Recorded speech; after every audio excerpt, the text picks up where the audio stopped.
Assalamualaikum warahmatullahi wabarakatuh. Kami dari kelompok 4 yang beranggotakan 3 orang, yakni Yuni Melindasari, Rahmat Hidayat, dan Farhan Muhammad.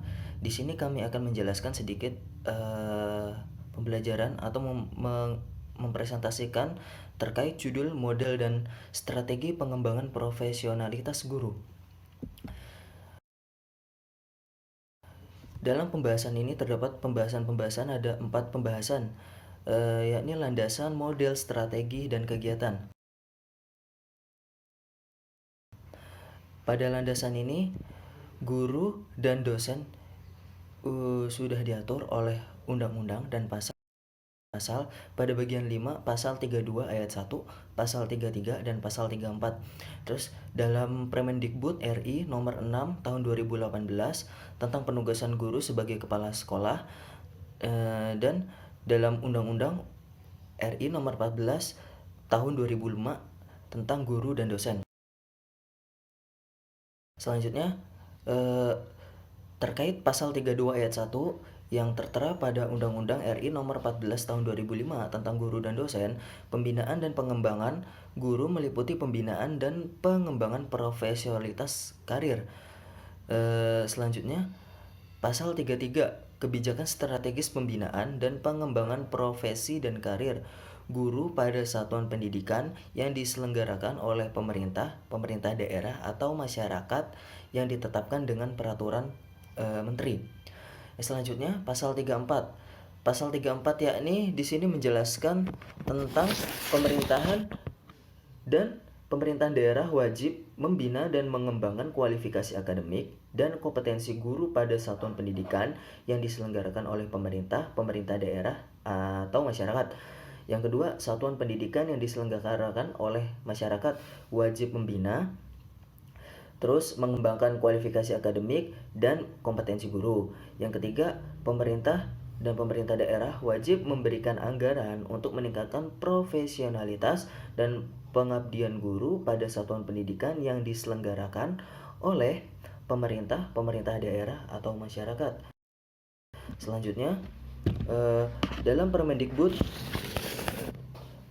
nomor 6 tahun 2018 tentang penugasan guru sebagai kepala sekolah, sini sudah jelaskan ya, kepala sekolah harus membuat perencanaan dan pelaksanaan perkembangan profesional berkelanjutan. Dalam model pengembangan profesionalitas,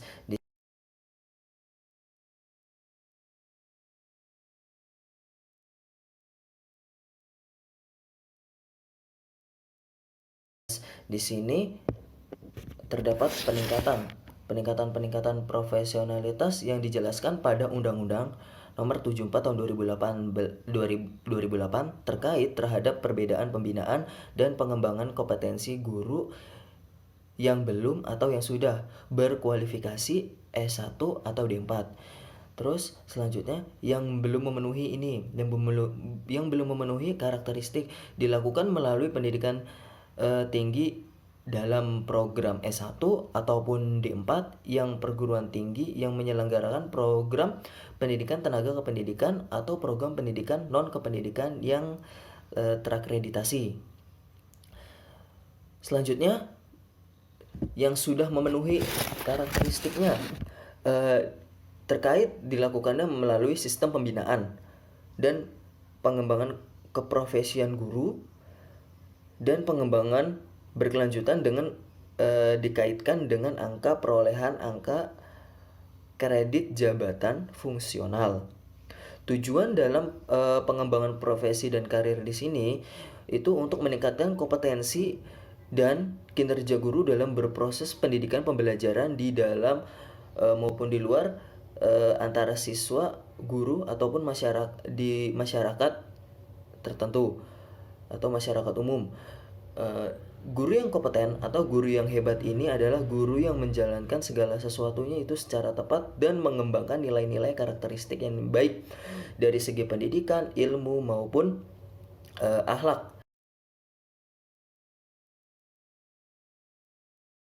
Selanjutnya, dasar-dasar profesionalitas guru dalam mencapai tujuan pendidikan nasional, salah satunya itu pembentukan karakter. mental maupun emosional. Maka guru juga harus mengembangkan watak paripurna agar menjadi contoh. Lalu apakah watak itu? Jadi guru pun itu harus memberikan watak emosional dan watak terhadap murid itu yang baik, menjadikan uswatun hasanah, contoh teladan bagi muridnya. San Sineski dan Ned Miller dalam Ali Mudofir ini mengatakan, menjelaskan watak memiliki karakteritan dengan 3 hal, yakni selalu ada dalam berhubungan, timbal balik dengan diri dari diri sendiri, terus lingkungan internal maupun lingkungan eksternal dari fisik dan lingkungan spiritual. Adapun watak ini kualitasnya akan tercermin melalui penampilan kepribadiannya. Jadi sudah kelihatan wataknya ini, oh orangnya ini begini, oh gurunya ini begini, dan gurunya ini harus memberikan contoh terhadap murid-muridnya secara baik. Dalam watak paripurna ini merupakan penampilan moralitas yang menunjukkan kepribadian secara paripurna dan memiliki keutuhan nilai emosional, intelektual, moral, dan spiritual. Jadi guru itu harus memberikan watak yang secara emosional, intelektual, moral, dan spiritual, sehingga terdapat 4 tingkatan watak untuk menuju pada watak paripurna.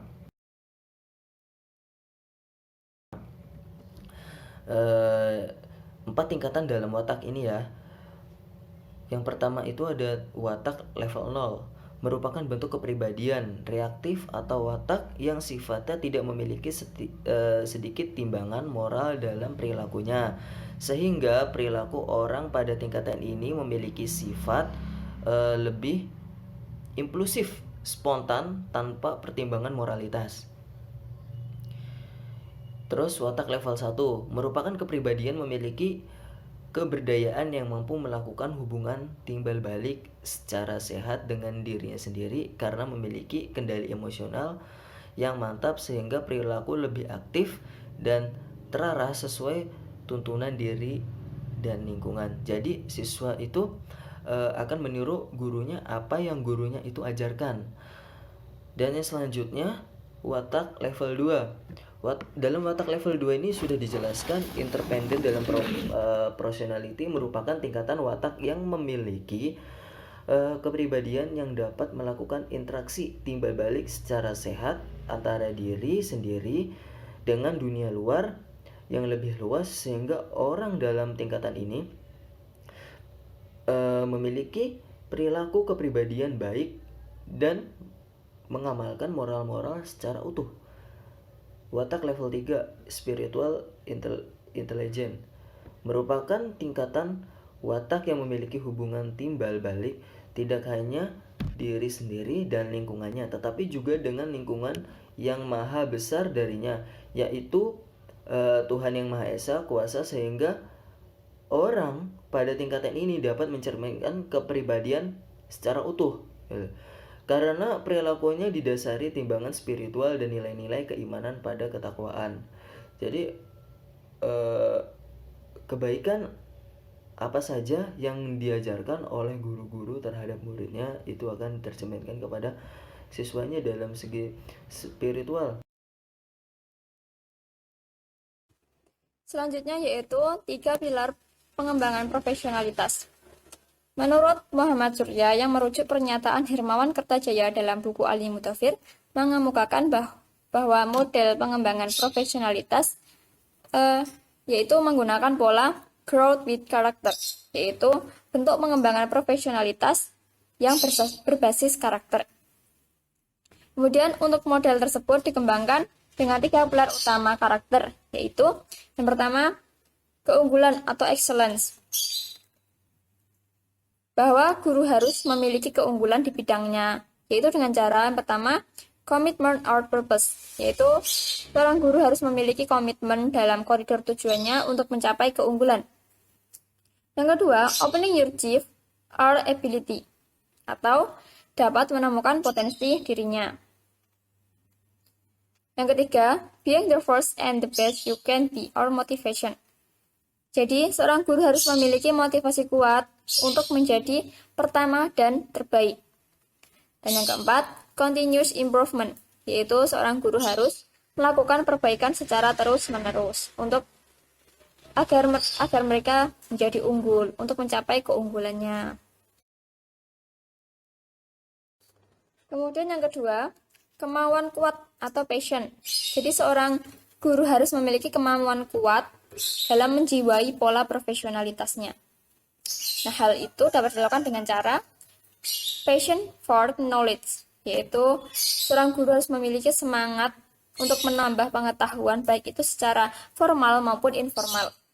Kemudian yang kedua, passion for business, yaitu mereka memiliki semangat dalam berusaha, dalam bertugas dan mencapai misinya. Kemudian yang ketiga, passion for service. Seorang guru memiliki semangat dalam melayani dan memberikan pelayanan yang terbaik atas tanggung jawabnya. Dan yang keempat, passion for people, atau semangat dalam mengabdi kepada orang lain atas dasar kemanusiaan. Yang ketiga, yaitu etika atau ethical, merupakan sebuah fondasi utama yang dimiliki oleh seorang guru dalam mewujudkan profesionalitas paripurna. Hal tersebut dapat dilakukan dengan yang pertama harus memiliki karakter trustworthiness atau kejujuran dalam kepribadian dan perilakunya. Yang kedua, responsibility, yaitu seorang guru harus bertanggung jawab atas dirinya, profesinya, keluarga, lembaga, bangsa, dan Tuhannya, yaitu Allah Subhanahu wa Ta'ala. Kemudian yang ketiga, respect, atau dapat menghormati siapapun, dimanapun, dan kapanpun. Selanjutnya, fairness, atau konsekuen dengan tugasnya sesuai peraturan. Kemudian, care. Jadi seorang guru itu harus peduli dengan berbagai hal, terutama dalam hal tugas dan profesinya. Dan yang terakhir, citizenship, yaitu seorang guru harus memahami hak dan kewajibannya dalam perilaku profesional. Kemudian selanjutnya tentang model pengembangan dan profesionalitas guru. Jadi apa saja model pengembangan profesional guru? Yang pertama ada penyuluhan dan pelatihan ICT atau Information and Communication Technologies atau biasanya disebut dengan TIK. Nah, pelatihan ini dilakukan karena masih banyak lembaga pendidikan atau sekolah yang belum menggunakannya dalam pembelajaran. Jadi, mengapa hal tersebut terjadi? Karena masih kurangnya fasilitator yang bisa mewadahi kegiatan pelatihan ICT tersebut. Seperti dalam jurnal hasil penelitian dari Aswandi dan teman-temannya tentang penerapan ICT dalam pembelajaran. Penelitian tersebut berangkat karena masih melihat beberapa fakta dalam pembelajaran bahwa guru belum memanfaatkan ICT. Hal tersebut dikarenakan yaitu usia guru yang berusia 40 tahun ke atas, sehingga mereka masih kurang dalam memanfaatkan ICT. Ditambah tidak ada fasilitator yang bisa mewadahinya. Kemudian sebagai contohnya yang dilakukan penelitian yaitu tentang pemanfaatan media PowerPoint, agar tujuannya yaitu agar guru tidak hanya menggunakan metode ceramah, tapi juga memanfaatkan ICT dengan menggunakan media PowerPoint dalam pembelajaran. Nah, maka dari itu adanya fasilitator sangat diperlukan untuk pelatihan ICT. Nah, Model pengembangan profesionalitas guru yang kedua yaitu ada pelatihan dan pembinaan program listening study. Nah, apa itu listening study? Dalam jurnal Siti Zubaidah 2010, tentang penelitiannya mengenai pelatihan listening study sebagai salah satu model pengembangan profesional guru. Listening study merupakan sebuah model pembinaan atau pelatihan profesi pendidik yang dilakukan melalui pengkajian pembelajaran secara kolaboratif dan berkelanjutan dengan berdasarkan prinsip-prinsip kolegalitas dan mutual learning, sehingga dapat terbangun komunitas belajar. Pelatihan ini juga sering disebut dengan continuing professional development dan menjunjung asas perbaikan terus-menerus atau continuous improvement. Nah, penerapan listening study yaitu dengan beberapa tahap, yaitu dengan plan, do, see. Nah, apa itu tahap plan? Tahap plan merupakan tahap di mana guru mengidentifikasi suatu masalah pembelajaran dan merancang suatu skenario pembelajaran. Kemudian do merupakan tahap pembelajaran siswa sesuai skenario yang dilakukan salah seorang guru. Sementara yang lain mengamati. Dan tahap C merupakan merefleksi dan mengevaluasi serta merevisi skenario pembelajaran yang telah dibuat. Jadi skenario yang sudah dibuat tadi dan sudah diterapkan tadi dievaluasi dan kemudian direvisi. Kemudian setelah itu tahap selanjutnya diterapkan lagi. Skenario yang sudah direvisi diterapkan lagi dalam pembelajaran. Selanjutnya yaitu strategi pengembangan profesionalitas guru.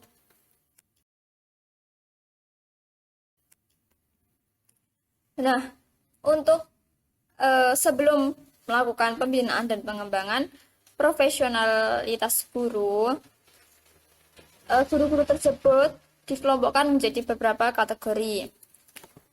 Di sini terdapat 4 kategori guru yang akan mengikuti kegiatan pembinaan dan pengembangan profesionalitas dan karir guru.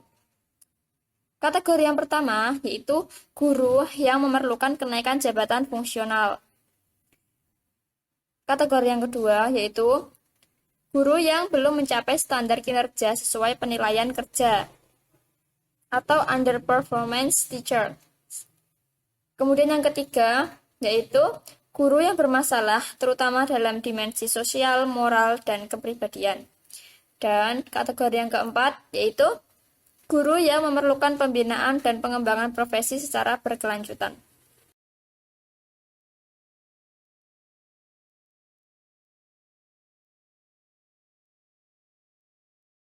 Kemudian dalam pembinaan dan pengembangan profesionalitas guru harus memperhatikan beberapa prinsip-prinsip dasar yang ada dalam pengembangan profesi.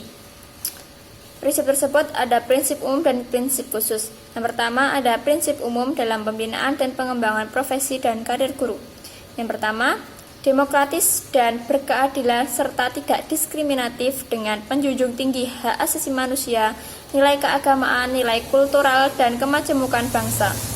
Kemudian yang kedua, satu kesatuan yang sistematis dengan sistem terbuka dan multimakna. Yang ketiga, suatu proses pembudayaan dan pemberdayaan guru yang berlangsung sepanjang hayat. Kemudian yang keempat, memberi keteladanan, membangun kemauan dan mengembangkan kreativitas guru dalam proses pembelajaran. Dan yang kelima, memberdayakan semua komponen masyarakat melalui peran serta dalam penyelenggaraan dan pengendalian mutu layanan pendidikan. Selanjutnya, prinsip khusus dalam pembinaan dan pengembangan profesi dan karir guru. Yang pertama, ilmiah. Jadi, seluruh materi dan kegiatan yang termuat dalam kompetensi dan indikator harus benar dan dapat dipertanggungjawabkan secara keilmuan. Prinsip yang kedua yaitu relevan. Maksudnya sesuai dengan tugas dan fungsi pokok guru sebagai pendidik profesional, yaitu memiliki kompetensi kepribadian, sosial, profesional, dan pedagogis. Yang ketiga, sistematis. Jadi setiap komponen kompetensi jabatan guru berhubungan secara fungsional dalam mencapai kompetensi. Selanjutnya, konsisten, yaitu adanya hubungan yang ajak dan taat asas antara kompetensi dan indikator.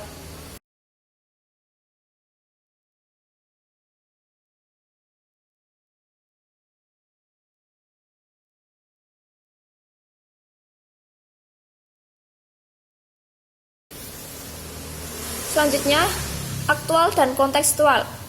Jadi, rumusan kompetensi dan indikator dapat mengikuti perkembangan iptek. Kemudian, fleksibel. Rumusan kompetensi dan indikator dapat berubah sesuai kebutuhan dan perkembangan zaman. Selanjutnya ada demokratis, yaitu setiap guru memiliki hak dan peluang untuk diberdayakan melalui pembinaan dan pengembangan profesionalitasnya, baik individual atau institusional. Kemudian prinsip objektif, yaitu setiap guru dibina dan dikembangkan mengacu pada hasil penilaian kompetensi profesinya. Selanjutnya, komprehensif. Setiap guru dibina dan dikembangkan untuk mencapai kompetensi profesi dan kinerja yang bermutu dalam pelayanan pendidikan dan membangun generasi yang berpengetahuan, memiliki kompetensi, memiliki jati diri sendiri, dan dapat berbaur. Kemudian, prinsip memandirikan, yaitu setiap guru terus diberdayakan agar mampu meningkatkan kompetensi serta berkesinambungan dan memiliki kemandirian profesional.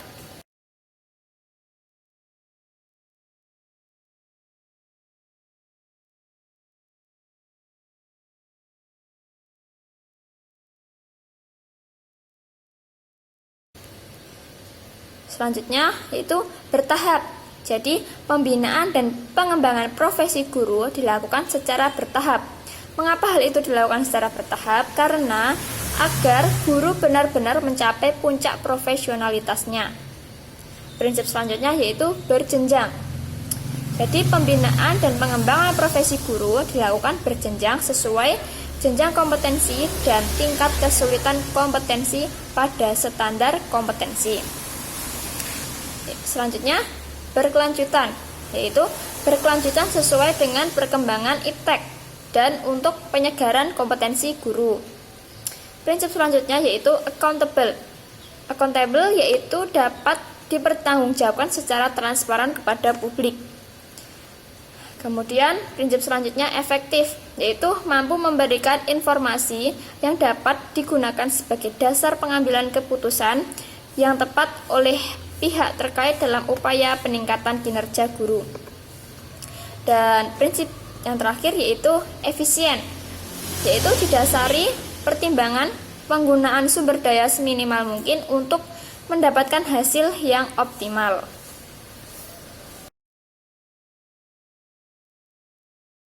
Yaitu tentang strategi pengembangan profesionalitas guru. Jadi seperti apa sih strateginya dalam mengembangkan profesionalitas guru?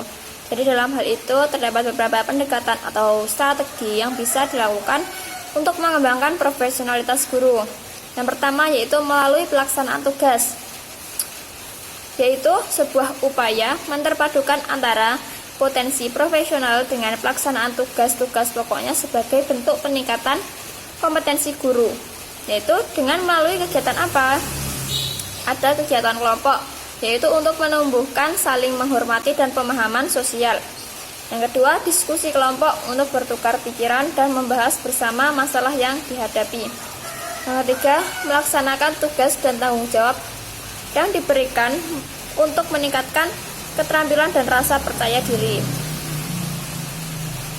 Kemudian yang kedua, Strategi melalui respons merupakan bentuk interaksi secara formal atau informal yang dilakukan melalui berbagai aktivitas seperti pendidikan dan pelatihan, seminar, lokakarya, ceramah, konsultasi, studi banding, penggunaan media, dan forum lainnya.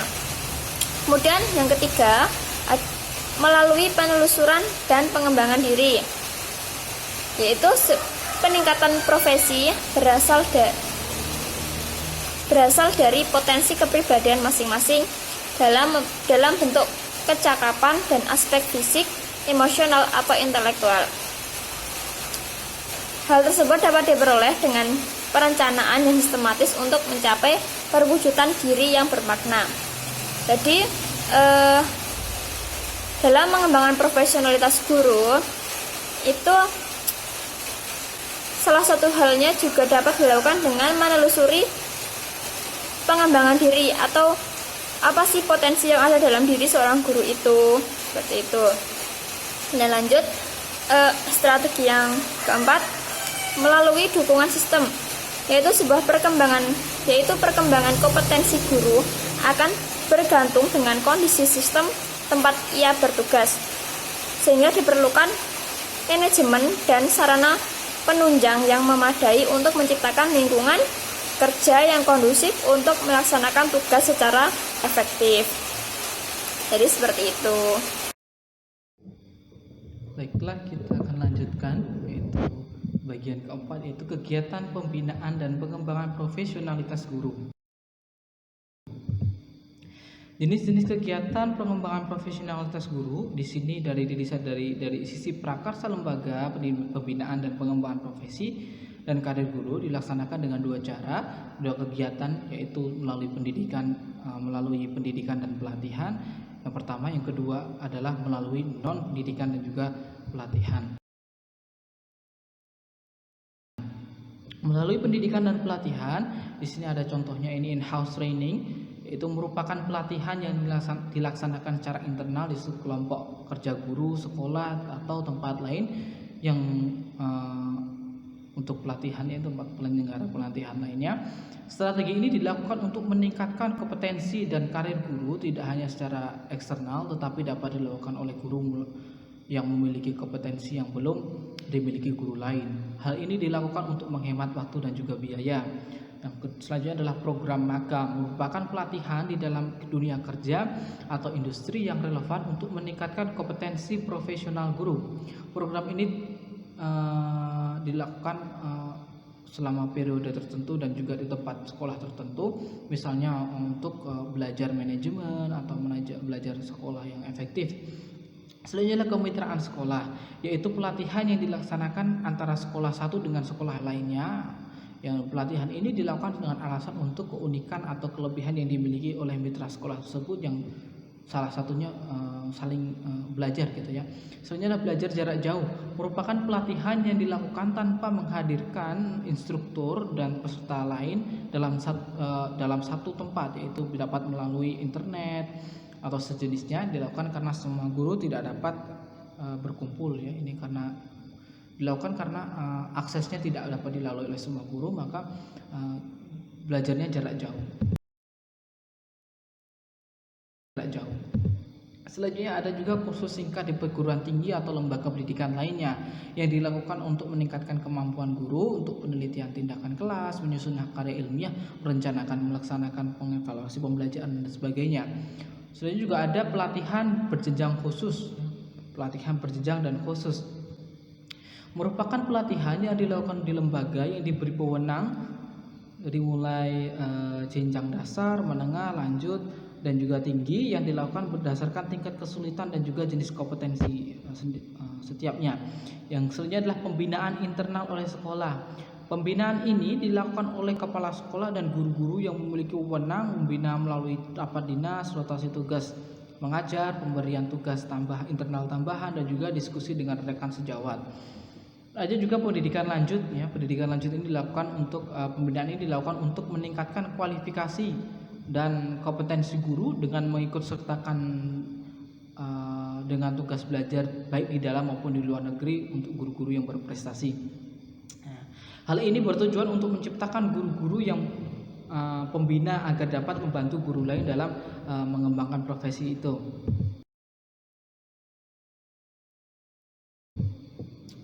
Kemudian yang tadi itu melalui pendidikan dan pelatihan, yang selanjutnya adalah kegiatan pengembangan profesi keprofesian guru yang tidak melalui pendidikan dan juga pelatihan.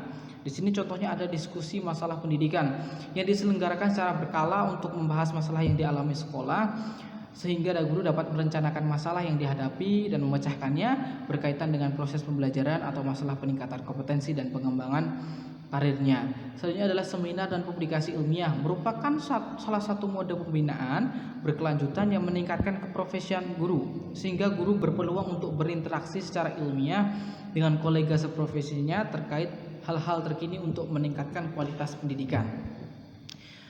Ada juga workshop dilakukan untuk menghasilkan produk yang bermanfaat bagi pembelajaran, peningkatan kompetensi maupun pengembangan karirnya. Selanjutnya juga ada penelitian yang dapat dilakukan guru dalam bentuk penelitian tindakan kelas, penelitian eksperimen atau jenis dalam rangka peningkatan mutu pembelajaran. Selanjutnya adalah penulisan buku atau bahan ajar. Bahan ajar yang ditulis guru dapat berupa diktat, pelajaran ataupun buku dalam bidang pendidikan. Kemudian juga ada pembuatan media pembelajaran. Media pembelajaran yang dibuat guru dapat berupa alat peraga, alat praktikum sederhana atau bahan ajar elektronik atau animasi pembelajaran. Kemudian juga pembuatan karya seni dan atau karya teknologi. Karya tersebut dapat berupa karya yang bermanfaat untuk masyarakat atau kegiatan pendidikan, serta untuk karya seni yang memiliki nilai estetika yang diakui oleh masyarakat. Kemudian di sini ada berikut kegiatan dan juga syarat-syaratnya. Ada kegiatan, wadah, kegiatannya juga syarat atau sifatnya menurut peraturan.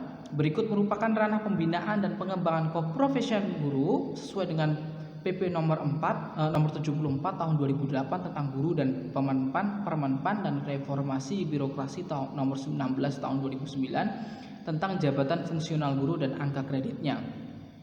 Di sini ada kegiatan, yaitu pertama itu adalah aktivitas kolektif guru yang meningkatkan kompetensi dan keprofesian. Tadi ya, wadahnya bisa KKG, MGMP dan wadah lainnya.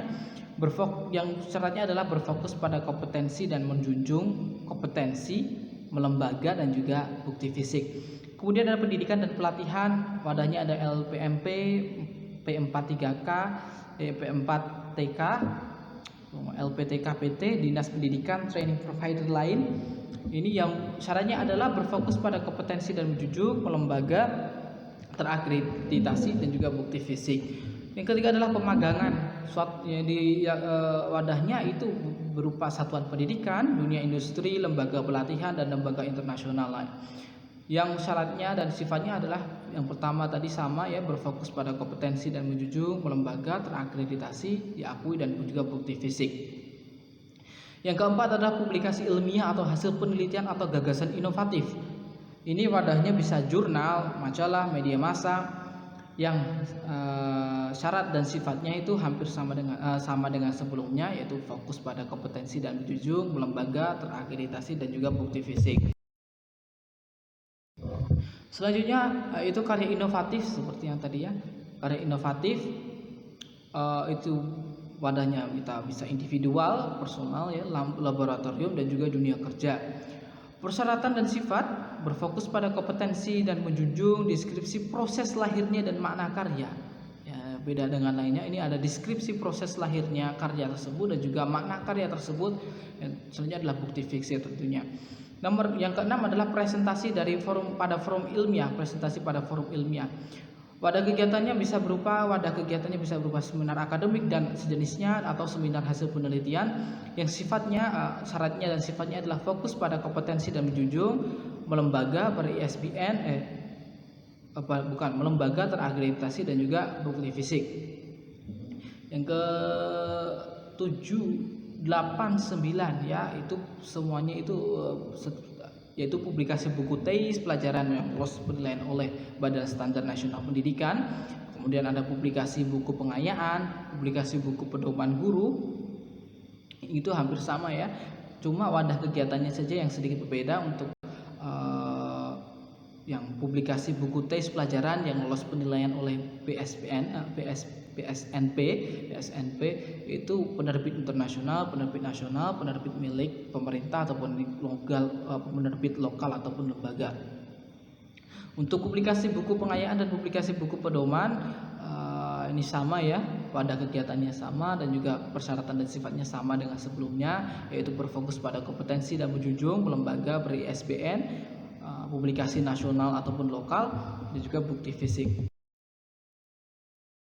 Nomor 10 yaitu publikasi pengalaman lapangan pada pendidikan khusus atau pendidikan layanan khusus. Wadah kegiatannya ada penerbit nasional, penerbit lokal maupun lembaga. Kemudian syaratnya hampir sama dengan sebelumnya, itu berfokus pada kompetensi dan menjunjung, lembaga beri ISBN, publikasi nasional maupun lokal, juga bukti fisik. Nomor 11 adalah penghargaan atas prestasi atau dedikasi sebagai guru yang diberikan oleh pemerintah atau pemerintah daerah. Penghargaan atas prestasi atau dedikasi sebagai guru yang diberikan oleh pemerintah maupun pejabat daerah, ya, pemerintah daerah, pemerintah pusat, pemerintah daerah. Wadah kegiatannya itu adalah lembaga pemerintahan, penyelenggara pendidikan, organisasi kemasyarakatan ataupun organisasi profesi. Syarat dan sifatnya adalah bukti fisik penghargaan tentunya dan juga tingkat penghargaan. Oke, mungkin baik teman-teman, terima kasih. Sekian ini yang dapat kami sampaikan dari kelompok 4. Kurang lebihnya mohon maaf.